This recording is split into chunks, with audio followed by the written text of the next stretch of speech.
Donc nous recevons Victoire de Gégère, la porte-parole de la Marche pour la Vie. Bonjour Victoire. Bonjour. Merci d'être de nouveau avec nous aujourd'hui. Vous venez un peu nous présenter la Marche pour la Vie, j'allais dire, dans la dernière ligne droite, puisque la Marche pour la Vie est le 21 janvier, donc dans 15 jours. Dites-nous un peu où vous en êtes, vous avez assez de bénévoles, financièrement tout va bien ? Alors, la Marche pour la Vie, donc dans 15 jours, se prépare bien sûr. J'en profite pour préciser que le lieu de rendez-vous est maintenant officiel. Génial. Donc, on attend tout le monde porte Dauphine à 14h30 le 21 janvier. Donc, les 300 000 personnes qui viennent à la Marche pour la Vie seront... Exactement, seront présentes porte Dauphine. Il y aura de la place pour accueillir tout le monde. Je donne tout de suite les chiffres parce que comme on a la préfecture de police qui a déjà ses chiffres, autant qu'on ait déjà les nôtres. Déjà les nôtres, c'est ça. Et donc, en revanche, nous avons donc déjà à peu près 500 bénévoles, mais il nous en faut encore 500 autres pour bien encadrer ces 300 000 personnes qui seront présentes. Et donc voilà, nous insistons sur cet appel à bénévoles. Il y a beaucoup de possibilités. Donc il vous manque 500 bénévoles ? Oui, voilà. Alors, avis aux amateurs, tous les auditeurs de TV Liberté sont par nature des militants. Vous êtes les bienvenus pour être dans ces 500 bénévoles. Surtout qu'il y a vraiment beaucoup de possibilités suivant ce que les gens peuvent préférer faire. Vous pouvez aider à la logistique, vous pouvez aider dans le suivi du cortège, vous pouvez aider en amont, en tractant et en diffusant les affiches, etc. Donc il y a vraiment beaucoup de possibilités. Donc n'hésitez pas, si votre dimanche 21 janvier est libre, à vous inscrire en amont. C'est pas si, car votre dimanche est libre. Vous pouvez donc vous inscrire en amont sur Internet, sur le site de la Marche pour la Vie. Et vous pouvez venir seul ou vous pouvez venir en équipe si vous voulez venir avec des amis. Vous pouvez vous inscrire directement en groupe, former une équipe ou rejoindre une équipe déjà existante. Enfin, il y a vraiment beaucoup de possibilités, donc n'hésitez pas. Voilà, nous cherchons encore 500 personnes. 500 bénévoles, voilà. Ça devrait être faisable. En 15 jours, il faut trouver 500 personnes. Donc évidemment, ceux qui nous écoutent, non seulement vous êtes les bienvenus, mais n'hésitez pas à partager, parce que plus on partagera, plus il y a des chances de recruter vite ces 500 personnes. Et puis, il y a évidemment le nerf de la guerre. La Marche pour la Vie a besoin de sous. Oui, la Marche pour la Vie est donc une association à but non lucratif, mais qui est centrée autour de... Pas comme le planning familial. C'est ça, mais qui donc est créée pour organiser cette manifestation de grande ampleur.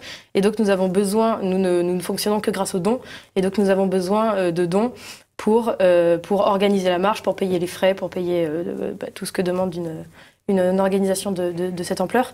Donc voilà, vous pouvez bien sûr bénéficier d'un reçu fiscal.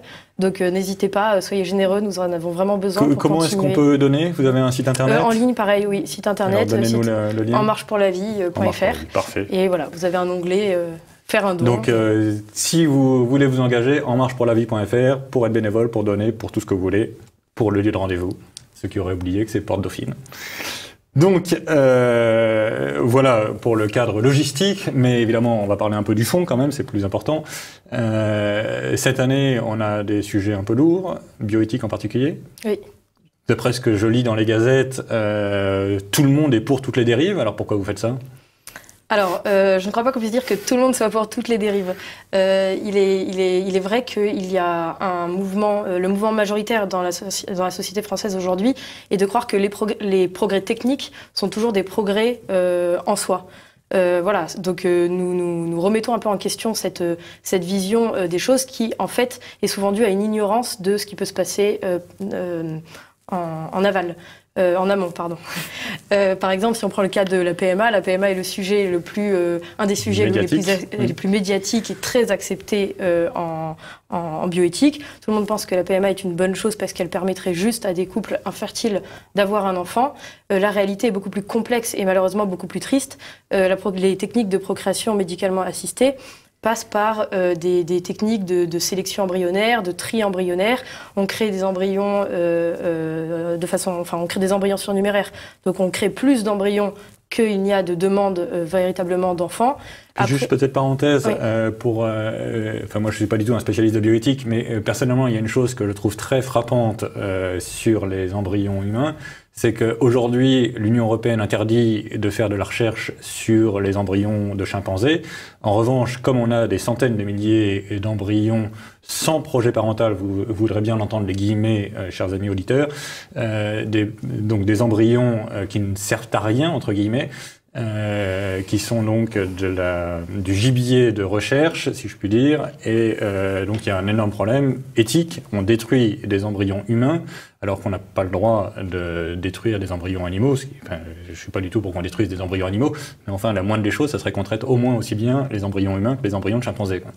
Oui, car il faut rappeler que la recherche sur l'embryon, ce qui est parfois ignoré également, la recherche sur l'embryon détruit systématiquement l'embryon qu'elle utilise. Sûr, donc conduit forcément à la mort de cet enfant qui n'a même pas été réinséminé. Peut-être là aussi, parenthèse, il faut garder en tête que la médecine hippocratique, la médecine traditionnelle en Occident, c'est dit qu'on peut faire des expériences sur les patients à la condition que ça leur serve.